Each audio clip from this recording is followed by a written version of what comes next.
द्वादशांग माँ जिनवाणी के चरणों में भक्ति भाव पूर्वक नमोस्तु निवेदित करते हुए आज पुनः पंडित दौलत राम जी ग्रंथ छेड़ाला ग्रंथराज में प्रवेश करते हैं।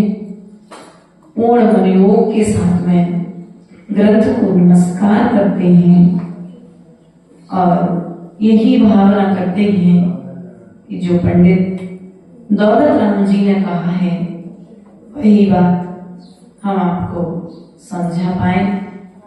पंडित दौलत राम जी ने पूर्व की कारिकाओं के माध्यम से माँ के गर्भ में यह जीव रहा है, अंतवान रहा है और रहने के पश्चात में गर्भ में जो दुख होते हैं, जो पीड़ाएं होती हैं, उन दुखों को भी इस जीव ने सहा है।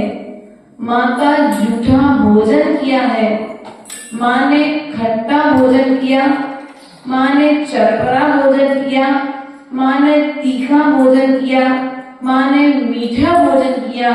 जैसा भी भोजन किया तो उन कष्टों को मैंने सहन किया और जो लार बन करके आया वह माँ की जूठी लार को मैंने वहां गर्भ में ग्रहण किया है। आज थोड़ी सी गंदगी हो तो बैठना पसंद, लेकिन वहां पर तो मल के डब्बे में 9 महीने तक, मल की थैली में 9 महीने तक हमने बिताए हैं। ध्यान रखना, आज जितना स्वच्छ वातावरण तुमको प्राप्त है, इससे ही गंदा वातावरण आपको गर्भ में प्राप्त था, लेकिन फिर भी आप वहां पर कुछ कर नहीं सकते थे। वहां पर आपको भोगना अनिवार्य था।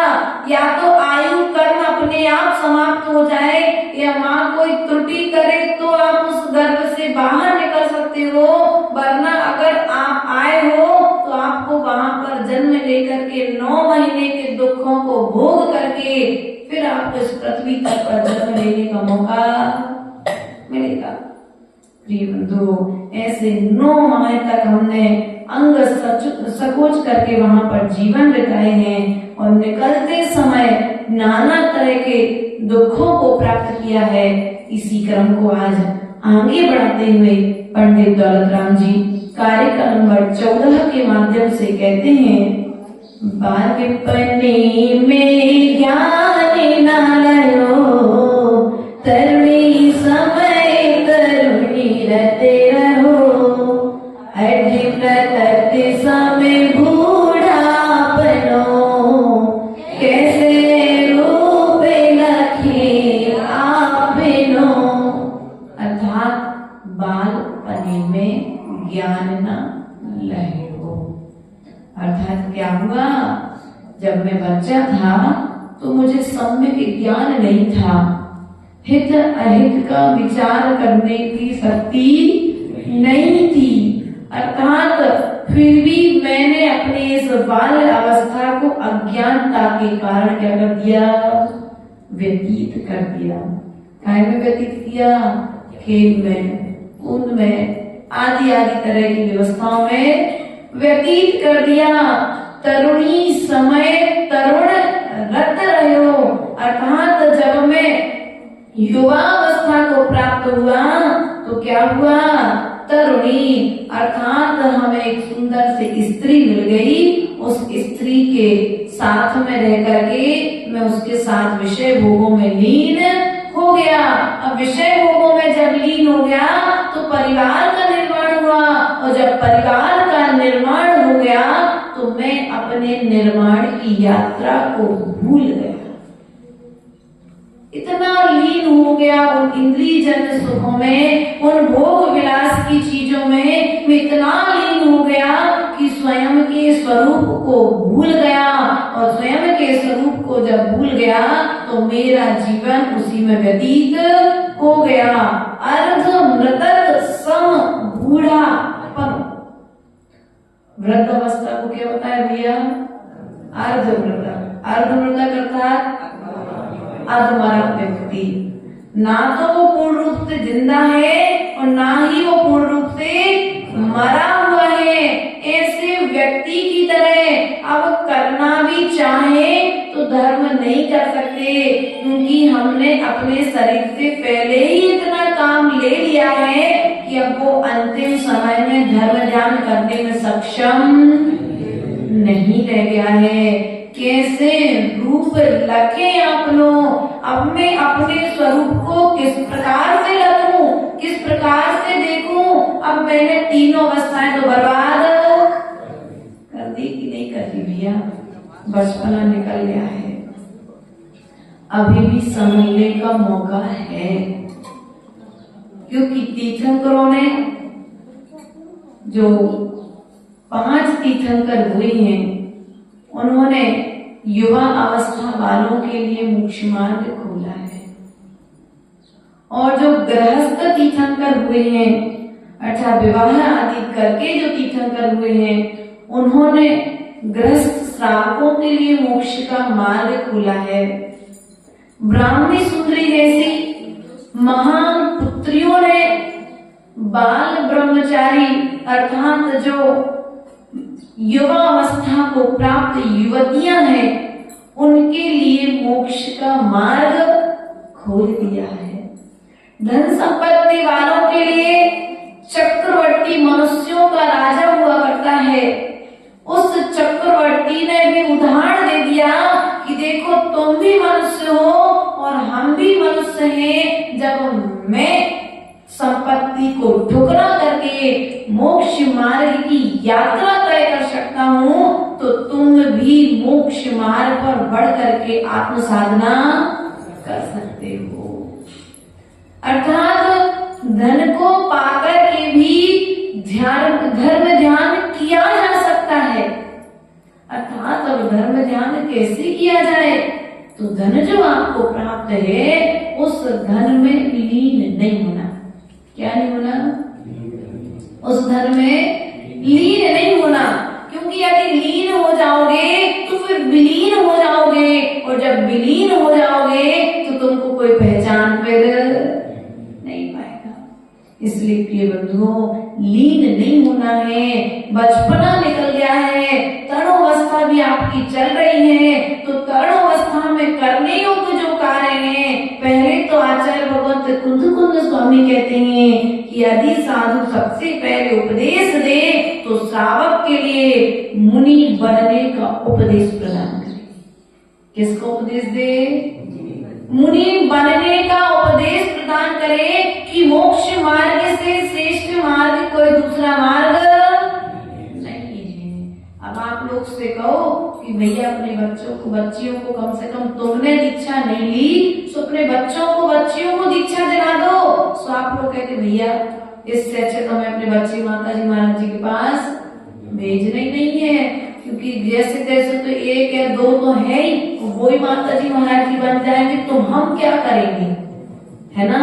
ऐसा विचार करके आप भेजते नहीं है। लेकिन भैया ये मैं नहीं कह रही, ये वर्तमान में जो आचार्य परमेष्ठी है वो अपने मुख से अपनी बात नहीं कह रहे हैं। जो 2000 साल पहले कुंद स्वामी रैण सार ग्रंथ में कह करके गए हैं, वही बात हम आपसे कह रहे हैं। रैण सार ग्रंथ में कुंद स्वामी ने कहा है कि यदि सबसे पहले साधु को उपदेश देना है श्रावक के लिए, तो पहले मुनि बनने का उपदेश दे, और जब वह मुनि नहीं बन सकता, वह ऐसा लगे कि सामर्थ्य नहीं है, तब कहीं जाकर के उसे श्रावक का उपदेश देना चाहिए। अर्थात बाद में संघग्रस्त बनने को उपदेश देना चाहिए, लेकिन पूर्व में काय को उपदेश देना चाहिए? अब मुनि बनने का उपदेश आपको देने लगे तो मैदान बोलो तो खाली। तो पत्नियां कहेंगी भैया पता नहीं तुम कब दीक्षा ले लो, इससे अच्छा तुम मंदिर मत जाओ। जब तक माता जी है 4 महीने मंदिर मत जाओ। वो जाना है तो माता जी के पास नहीं जाना, क्योंकि तुम्हारे वैराग्य के भाव बन गए तो हमारा क्या होगा। ऐसे सोचने वाली भी स्त्रियां वर्तमान में धन्य है। वो रानियां वह धन्य है भरत चक्रवर्ती की रानियां, कि जिसने चक्रवर्ती ने जब दीक्षा ली तो वे अनुमोदन करने पहुंचे। क्या करने पहुंची? पहले भरत चक्रवर्ती ने आपके भाव श्रेष्ठ हैं, जब आप मोक्ष मार्ग पर बढ़ रहे हैं तो हम क्या करेंगे गृहस्थी में रह करके। तो जहाँ चक्रवर्ती ने दीक्षा ली वहीं जाकर के उनकी रानियों ने भी दीक्षा। इसका नाम है धर्मपत्नी। क्या नाम इसका? धर्मपति नहीं कहा। क्या कहा है आपके लिए? धर्मपत्नी, जो निरंतर धर्म में लगाती है, जो धर्म के कार्यों की प्रेरणा देती है, वह कहलाती है धर्मपत्नी। लेकिन आप लोग क्या हो आज धर्मपत्नी हो गए। अब देखो आप लोग समझ जाओ हम क्यों अपना मुंह गंदा करें कह करके। कई बार भैया ऐसी स्थितियां सामने में आती हैं, ऐसी भी स्त्रियां हैं। तुम सब तो अच्छी हो, मुझे नहीं मानना, तुम सब तो बहुत अच्छी हो कि सुबह से उठा करके अखिलेश भैया को मंदिर लेकर के आगे नहीं अभिषेक करके वापस जाना है। आप लोग धन्य हो, सभी स्त्रियां बहुत अच्छी हैं जितनी बैठी हैं। लेकिन कई स्त्रियां ऐसी हैं जिन्हें अपने पति के धर्म से एलर्जी होती है। हमें ऐसा पता होता कि तुम रोज उठ करके अभिषेक करने जाओगे, हमें पार्क में घूमने लेने नहीं जाओगे, तो हम तुमसे शादी नहीं करते। ऐसी स्त्रियां, हमें पता होता कि तुम तीर्थ क्षेत्रों पर लेकर के जाओगे, हमें पता होता कि तुम साधुओं के लिए चौका लगवाओगे, तो तुमसे विवाह नहीं करते। हम तो उससे विवाह करते जो हमें घूमता फिराता अर्थात संसार के परिभ्रमण में हमें कारण बनता। प्रिय बंधु, कई बार ऐसे दोनों तरफ से ऐसे जीव मिलते हैं। कई बार पत्नी यदि धर्मात्मा मिलती है तो पति विपरीत मिल जाता है, यदि पति धर्मात्मा होता है तो पत्नी विपरीत मिलती है। वे बिरले ही जीव ऐसे होते हैं कि जिनके लिए दोनों एक से मिल जाए। वे बहुत पुण्यात्मा जीव हो। शैलेश भैया, आप दीपेश बहुत पुण्यात्मा हो कि तुम भी धर्मात्मा हो और तुम्हारी पत्नी भी धर्मात्मा है। भले अभी वो मंदिर नहीं आएगी, वो बात अलग है, ध्यान रखना, लेकिन फिर भी तुमको तो मंदिर भेजा कि नहीं भेजा? तुम्हारे धर्म में तो कहीं बाधक नहीं बनी ना। यही तो पुण्य की बात है कि नहीं है? यही तो पुण्य की बात है। वरना जीव, अब बच्चे हैं घर में तो तुम, अब जन्म तो दोनों के निमित्त से हुआ है ना, तो जितना हम संभालते उतना तुम भी संभालो। इस बात की भी घर में झगड़ा पैदा हो जाते हैं। आप ही लोग आके बताते हैं भाई, हम तो कोई घर पूछे नहीं जाते, लेकिन आप लोग आकर के बता जाते हो। इसलिए प्रिय बंधुओं, ध्यान रखना, यदि जीवन में उत्कर्ष करना है तो अपने जीवन का डिवाइडेशन करिए, अपने समय का विभाजन करिए कि आपको कितनी उम्र कमाने में देनी है, कितनी उम्र भोग में देनी है और कितनी उम्र को योग में लगा करके योग निरोध की तैयारी करनी। क्योंकि ये मनुष्य पर्याय मुझे योग निरोध के लिए मिली है, योग करने के लिए मिली है। लेकिन यदि हमने इसे भोगों में बिता दिया तो फिर पानी में गिर जाए रतन, फिर मिल पाना, बोलो तो। ये रत्न के समान तुमको मनुष्यायु मिली है, ये मनुष्य गति जो तुमको मिली है बड़ी दुर्लभ गति मिली है। लेकिन फिर भी तुम इसे विषय भोगों में व्यतीत करके क्या कर रहे हो? बर्बाद कर रहे हो। एक समय की बात है, एक राजा के दरबार में एक भिखारी पहुंचा। बड़े भैया, एक राजा के दरबार में एक भिखारी पहुंचा और जैसी वह भिखारी राजा के दरबार में पहुंचा, आगे आगे बैठा उधर जाके कर दो। जैसे वह भिखारी पहुंचा, उसने कहा राजा साहब बड़ा दुखी हूँ, मेरी समस्या को समाधान कीजिए। राजा ने कहा ठीक है। मंत्री से कहा कि जाओ तुम इसे हीरे वाले कोठे में ले जाओ, अर्थात जहां पर हीरे रखे हुए हैं, और उसे 1 घंटे का समय देना। 1 घंटे में ये जितने हीरे ला सकता है उतने हीरे उस कक्ष से लेकर के आ जाए। वह जैसे वहां पर पहुंचा, हीरे के कोठे में पहुंचा है, हीरों की चमक देख रहा है। एक हीरे को उठाता, दूसरे हीरे को उठाता, तीसरे हीरे को उठाता, उसकी चमक देखता, और ऐसा करते करते उसका पूरा समय 1 घंटा दरबार से बाहर। वह पुनः राजा के दरबार में पहुंचता। राजा कहता तुमको मैंने हीरे के कोठे में भेजा था, तुम वहां से एक भी हीरा नहीं ला पाए। बोले राजा साहब इतने सुंदर हीरे थे, मैं उनको देखने में रह गया, पता नहीं द्वारा देखने मिलेगी ना मिले, मैं हीरा नहीं लेकर के आ पाया। लेकिन फिर भी आप तो राजा हैं, मेरी गलती को क्षमा करते हुए मुझे एक अवसर और प्रदान करें। राजा ने दरबारी से कहा जाओ, जहां पर राजकोष में स्वर्ण मुद्राएं रखी हैं, इसे उस स्वर्ण मुद्राओं वाले कक्ष में ले जाओ। 1 घंटे के भीतर में जितना सोना उठा करके ला सके उसे इतना सोना उठाने की आज्ञा। वो सोने के कोठे में गया। राजा दीदी वो सोने के कोठे में चला गया, और जैसे ही सोने के कोठे में गया तो वहां पर बहुत सारे स्वर्ण के आभूषण थे, स्वर्ण के पात्र रखे हुए थे, स्वर्ण के बहुत सारे नाना तरह के उपकरण थे। उन सबको देखते देखते उसका पूरा 1 घंटा, अभी भी वो कुछ निकाल नहीं उठा नहीं पाया। और 1 घंटा होते ही दरबारी आया और उसने बाहर, वह पुनः राजा के पास पहुंचा।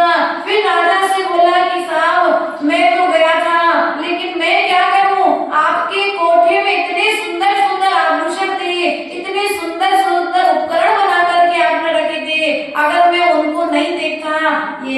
गलत था ना, इसलिए मैं उन सब आभूषणों को देखने लग गया था, इसलिए मैं नहीं उठा पाया। इस बार पुनः आप मुझे अवसर दीजिए, अगर इस बार मैं कोई गलती। राजा पुनः उसे अवसर देता है और दरवाजे से कहता है कि जाओ, जिस कोष में चांदी रखी है उस कोष में इसे ले जाओ और 1 घंटे का मौका देना। ये 1 घंटे में जितनी चांदी उठा सके उसे उतनी उठा लेने देना, कोई रोक टोक मत करना।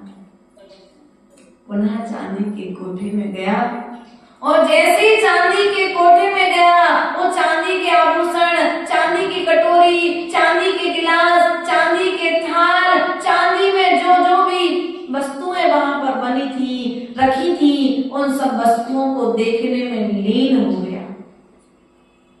और 1 घंटा ऐसे ही, बोलो तो 1 घंटा ऐसे ही निकल गया।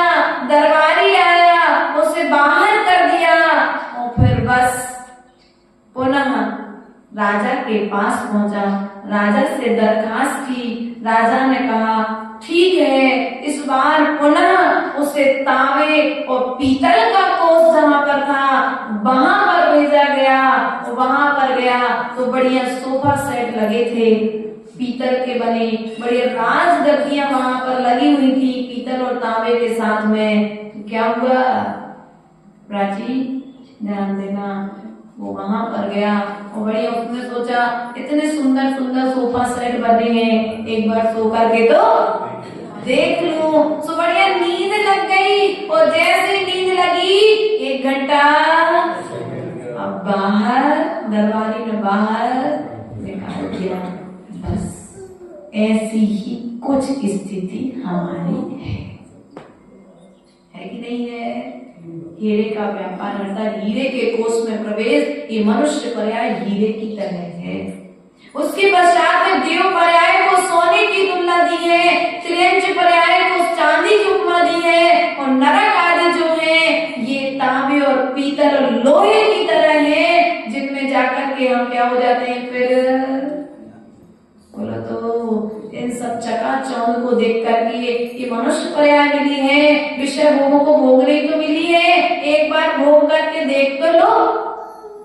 हम लोग जब प्रारंभ में आ रहे थे ना घर से, तो ऐसा कहते थे, संघ में भी जब कोई नया संघ में प्रवेश लेता था, कोई गृहस्थी से आता था या कोई बाल ब्रह्मचारी आता था, तो छोटे महाराज जी लोग उनके लिए चिढ़ाते थे, कहे महाराज जी शादी का लड्डू खाओ तो पछताओ और नहीं खाओ तो पछताओ। बोले महाराज आप शादी का लड्डू खा के आए हो, अर्थात गृहस्थ जीवन बिता करके आए हो, पछताने लगे थे इसलिए मोक्ष मार्ग पे आ गए क्या। ऐसे महाराज जी लोग एक दूसरे के मजे लेते थे। अर्थात कहने का तात्पर्य है कि आप क्या कर रहे हो, यही कर रहे ना। एक बार तो विवाह करके देख लो गृहस्थी क्या होती है। अब गृहस्थी के बाद में फिर परिवार बढ़ा करके देख लो, परिवार बढ़ाने के बाद में एक बड़ा सारा घर बना लो, बड़ा सारा घर बनाने के बाद में बढ़िया इतना मेहनत करके पूरे 60 वर्ष की उम्र इस धन को कमाने में लगाई है, तो कैसे छोड़ दें। अब भोगना भी तो बढ़िया, हमने इतनी पूरी उम्र इस संपत्ति को कमाने में, इस मकान को बनाने में, अच्छी बचत भोगों की तैयारी मैंने पूरे 40 वर्ष 20 वर्ष की उम्र से व्यक्ति कमाने लग जाता है और लगभग 60 वर्ष की उम्र तक कमाता है।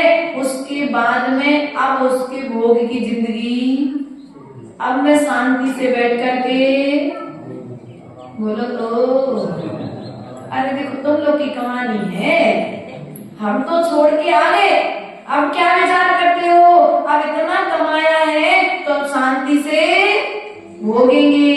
लेकिन अर्ध मृतक सम बूढ़ा बनो, और बुढ़ापा आकर के कहता है भैया भोग नहीं पाओगे, क्योंकि तुमने कमाते कमाते अपने शरीर को नष्ट कर लिया है।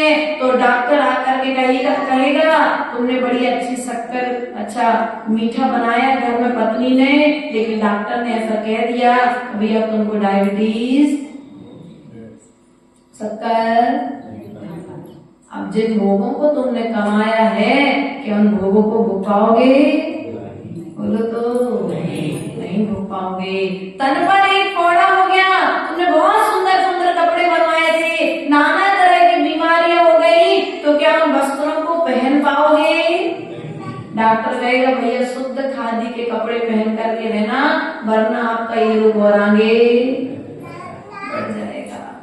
प्रिय बंधु, यदि तुम नहीं छोड़ोगे भोग को, तो ये भोग रोग में परिवर्तित हो जाएंगे, और जब रोग में परिवर्तित हो जाएंगे तो तुम भी उन भोगों को, रोगों को भोगते भोगते मरण को प्राप्त हो जाओगे। इसलिए प्रिय बंधु, भोग के बाद रोग हो, उसके पहले योग प्रारंभ कर देना,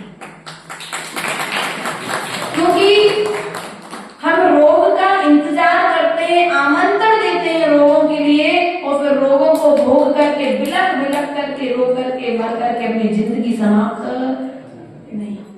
ऐसा मेंटेनेंस बना करके रखो कि मैंने 20 वर्ष की उम्र अपने लिए निकाली, 20 वर्ष की उम्र परिवार के पोषण के लिए, अब 40 से लेकर के 60 वर्ष की उम्र मुझे अपने लिए देनी है। और 60 वर्ष की उम्र के बाद यदि जब तुम्हारा संस्कार पक्का बन जाए भोगों के त्याग का, तो फिर जब कोई साधु महाराज तुम्हारे गांव में आए, तुम्हारे नगर में आए, तुम्हारे कॉलोनी में आए, तो अपने उपादान को जागृत करो, निमित्त को पा करके जैनेश्वरी दीक्षा लेकर के मोक्ष मार्ग की यात्रा करके समाधि मरण पूर्वक मरण कर स्वर्ग में जाकर के सिद्धालय की यात्रा प्रारंभ करना है। लेकिन हमने अपनी यात्रा को बोलो तो है क्या कह रहे भैया?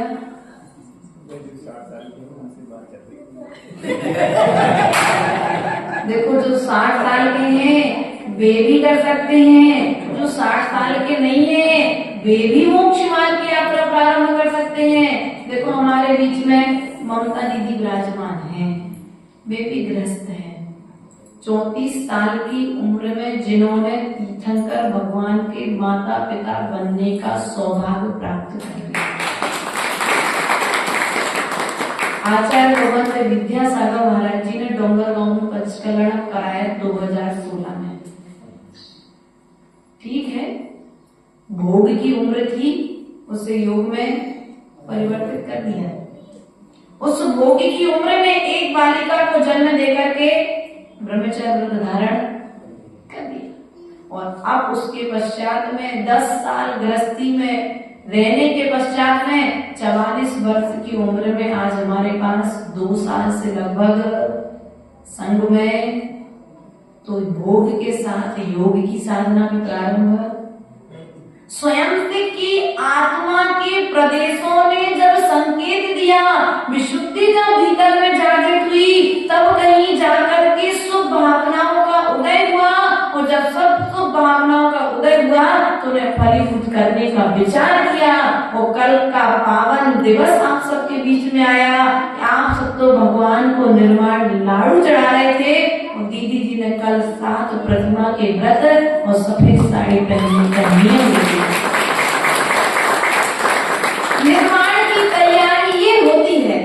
हम तो बचपन से लेकर के 55 तक भगवान को शक्कर का लाड़ू चढ़ा चढ़ा करके प्रसन्न कर रहे हैं, लेकिन भगवान को लाड़ू देख करके प्रसन्न नहीं हो रहे हैं। उनकी द्वारा बताए हुए मार्ग पर यदि कोई जीव बढ़ता है तो उन्हें सच्ची सफलता प्राप्त होती है। अर्थात उन्हें ऐसा लगता है कि मेरी देशना का आचरण करने वाला कोई श्रावक अभी पृथ्वी पर।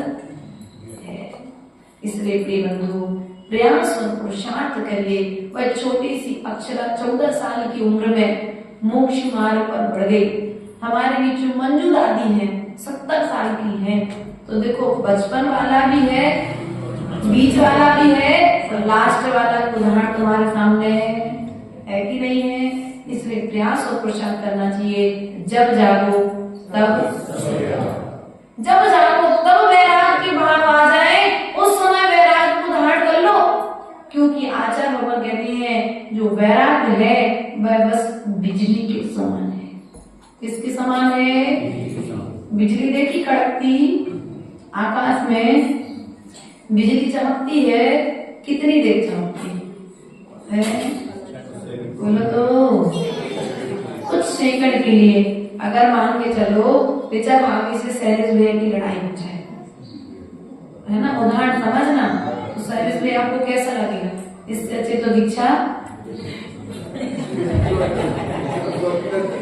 इससे अच्छे बड़े भैया को लगेगा जरूर। देखें बड़े वाले से भी बड़े भैया पीछे खड़े हैं, क्यों बड़े भैया? इससे अच्छे तो दीक्षा। माता जी महाराज जी की जिंदगी अच्छी है, सुबह से उठो सो जलवाणी लो और शाम को सोने के पहले तक जलवाणी हाथ में, और अपने निद्रा का अर्थात जीवन का अच्छे से विसर्जन करो। यही हमारा आपसे कहना है कि क्षणभंगुर वैराग्य है। जब कभी भी आपके मन में विचार आ जाए, चाहे पति पत्नी के झगड़े के बीच में आए, चाहे परिवार के बीच में आए, चाहे समाज के बीच में आए, किसी की मृतक अवस्था को देख करके वैराग्य आ जाए, तो समझ लेना कि अब तुम्हें उस वैराग्य के मार्ग पर बढ़ जाना। बोलो तो जब मुर्दे को जलाने जाते हैं ना ये लोग, तब उस समय लगता है संसार क्षणभंगुर है, कुछ नहीं है संसार में। सामने वाले को तो 12 घंटा सुनाते हैं। जिसके परिवार में कोई शांत हो गया है, उस परिवार के श्रावक को तो 12 घंटा सुनाते हो, लेकिन जिसको तुम सुना रहे हो वो दिन एक दिन तुम्हारे जीवन में भी आने वाला। सब विश्वास है, बिल्कुल पक्का विश्वास है कि जो हम बोल रहे हैं वो ही हमारे जीवन में होना है, लेकिन फिर भी आचरण की ओर बोलो तो नहीं बढ़ते ना, तो क्या होगा? देखो कि चक्रवर्ती धन ने एक छोटा सा बाल जिन शांतिनाथ भगवान को तुमने विराजमान किया है, इन शांतिनाथ भगवान के वैराग्य का कारण क्या था? कभी विचार किया है? किन्हीं को उड़ते हुए बादल देख कर के वैराग आ गया, तो किन्हीं को अपने सिर का एक बाल देख कर के वैराग आ गया, तो किसी को एक मृतक शरीर को, आदि आदि बहुत सारे ऐसे उदाहरण अपने ग्रंथों में आते हैं, उन्हें वैराग आ गया। लेकिन हमारी स्थिति क्या है? थोड़ी देर के लिए तो सब कुछ नश्वर लगता है, लेकिन फिर जैसे ही करवट पलटते हैं सब कुछ। जीवन के किसी भी पल में वैराग्य उपज सकता है। संसार में रह गए प्राणी, संसार को तज सकता है। कहीं दर्पण देख विरक्ति, कहीं मृतक देख वैरागी, बिन कारण दीक्षा लेता वह पूर्व जन्म का त्यागी।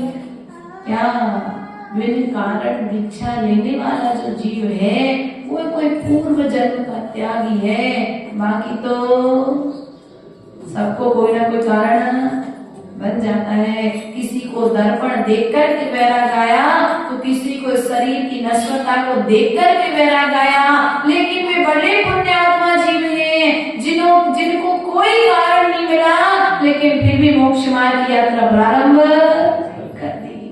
इसलिए प्रिय बंधुओं, ये मनुष्य पर्याय जो तुम्हें मिली है, आचार्य गुरुदेव कहते थे, हम लोग ने आचार्य गुरुदेव से पूछा एक बार कि आचार्य गुरुदेव आपको वैराग्य कैसे आया? तो पता है आचार्य गुरुदेव ने क्या बोला? बोले मैं छोटा सा था, मोरारजी विद्यालय में पढ़ रहा था, और वहां पर 2 महाराज जी का चातुर्मास चल रहा था, और अब जैसे एक कक्ष से दूसरे कक्ष की ओर आ रहे थे, और जैसे आ रहे थे अपने कक्ष से मंदिर की ओर आ रहे थे, बीच में पंडाल पड़ता था जहाँ महाराज जी के प्रवचन होते थे, और जब प्रवचन हो रहे थे तो उस प्रवचन में ये लाइनें चल रही थी, बाल पने में ज्ञान न रहो, तरुणी समय तरुण रत रहो, अर्ध मृतक सम बूढ़ा बनो, कैसे रूप लखे आपनो। बोले बस ये 2 लाइनें बीज रास्ते में सुनी कि वहीं से वैराग के बीज उत्पन्न हुए, और जो महाराज जी वहां पर थे उन महाराज ने मुझे विराग सागर जी के चरणों में पहुंचा दिया, और आचार्य विराग सागर जी ने आज मुझे मोक्ष मार्ग का यात्री बना। हम अनादि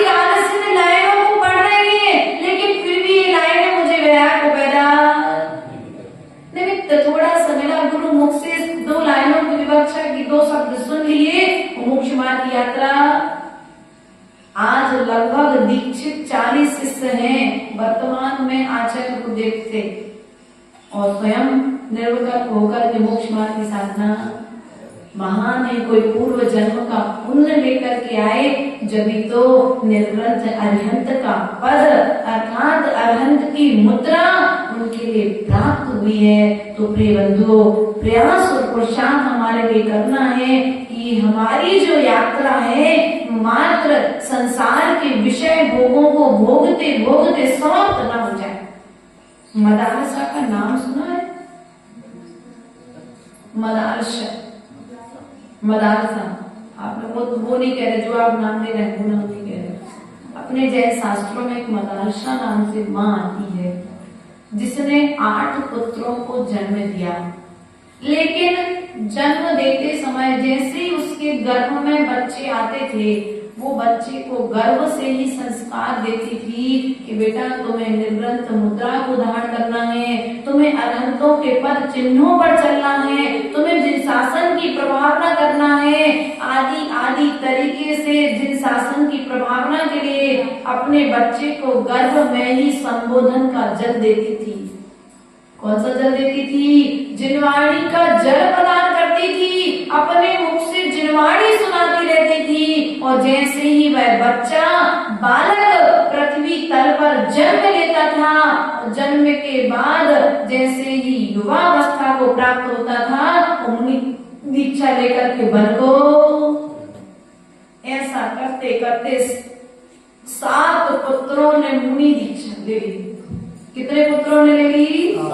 7 पुत्रों ने मुनि दीक्षा ले ली। अब 7 पुत्रों ने जब मुनि दीक्षा ले ली तो राजा के लिए चिंता हुई। उसने आकर के रानी से कहा कि देखो, आज तक तुमने 7 पुत्रों को जन्म दिया, लेकिन मैंने कुछ नहीं कहा, लेकिन अब मैं चाहता हूँ कि मैं भी अपनी मोक्ष मार्ग की यात्रा करूँ, इसलिए इस बार तुम जिस संतान को जन्म दो उसे वीरता का उपदेश देना, जिससे मैं मोक्ष मार्ग की यात्रा कर पुत्र को राज्य सौंप करके अपना कल्याण। 8वीं संतान का गर्भ में आना हुआ और जैसे ही 8वीं संतान गर्भ में आई तो वीरों के जो लक्षण होते हैं वो लक्षण माता ने, उनके चरित्र माता ने उस गर्भवती संतान को सुनाए, अर्थात तलवारबाजी आदि करना सीखा और नाना तरह की क्रियाएं जो वीर योद्धा के साथ में होना चाहिए, वे संस्कार उस माँ ने अपने बच्चे के लिए दिए और वह एक दिन बहुत श्रेष्ठ वीर योद्धा बना। पिता ने जाकर के दीक्षा ले ली, लेकिन एक दिन पुत्र जब युद्ध के लिए जा रहा था तो माँ ने अपने पुत्र से कहा, बेटा तुम युद्ध के लिए जा रहे हो और जैसे ही तुम्हें युद्ध में कुछ विपत्ति समझ में आए तो मैं ये जो कागज तुमको रख रही हूँ, इस कागज को निकाल करके, इस पत्थर को निकाल करके पढ़ लेना। क्या कर लेना? इस पत्थर को निकाल करके पढ़ लेना। बच्चे को लगा कि अब मैं हारने वाला हूँ, अर्थात माँ ने जो पत्र दिया था मुझे वो पत्र पढ़ना चाहिए। और जैसे उसने वो पत्र पढ़ा, माँ ने कहा, बेटा ये सब कुछ नश्वर है। क्या है? यह सब कुछ नश्वर है। एक दिन हमें भी छोड़ करके जाना है और तुम्हें भी छोड़ करके जाना है, तो फिर युद्ध किस लिए? अपने स्वरूप की यात्रा प्रारंभ करने का प्रयास करना है। उस बच्चे ने तलवार उसी मैदान में छोड़ी और जंगल में जाकर के मुनि दीक्षा को धारण करके अपना कल्याण कर दिया। इसलिए बंधुओं, प्रयास और पुरुषार्थ करो। जैसा तुम वर्तमान में फल चाहते हो, बीज बोते समय तुम वैसा जल डालना प्रारंभ करो। लोरी कौन सी सुनाते हो बच्चों को? पहले माताएं लोरी सुनाती थी। कौन सी लोरी सुनाती थी दादी माँ? है चंदा मामा? नहीं, ये वाली मदालसा अपने पुत्र के लिए चंदा मामा दूर की नहीं सुनाती थी। मदालसा सुनाती सी, सिद्धोसी बुद्धोसी निरंजनोसी। अर्थात क्या है? तुम सिद्ध है, तुम बुद्ध है, तुम शुद्ध है, तुम निरंजन स्वरूप है, तुम मुक्त आत्मा है, आदि भजन सुना करके, लोरी सुना करके बच्चे को सुलाती थी। और आज की माता क्या सुनाती है? टमाटर। माता जी कह रही है, क्या सुनाते आप लोग? टमाटर बड़े मजेदार। देखो, अब जैसा सुनाओगे तो वैसा तुमको कल भविष्य में मिलेगा कि नहीं मिलेगा? इसलिए तुमको जैसी फसल काटनी है तुम वैसे बीज आज से बोना प्रारंभ। गर्भ में तुम जैसे संस्कार दोगे, बड़े में आकर के बच्चा तुम्हें वैसे फल प्रदान करेगा। कहने को बहुत कुछ है, लेकिन समय अपनी गति से बढ़ रहा है। इन्हीं भावनाओं के साथ मेरे परम पूज्य आचार्य गुरुवरेश्वर विभव सागर जी महाराज की द्वादशांग जिनवाणी माता की जब जी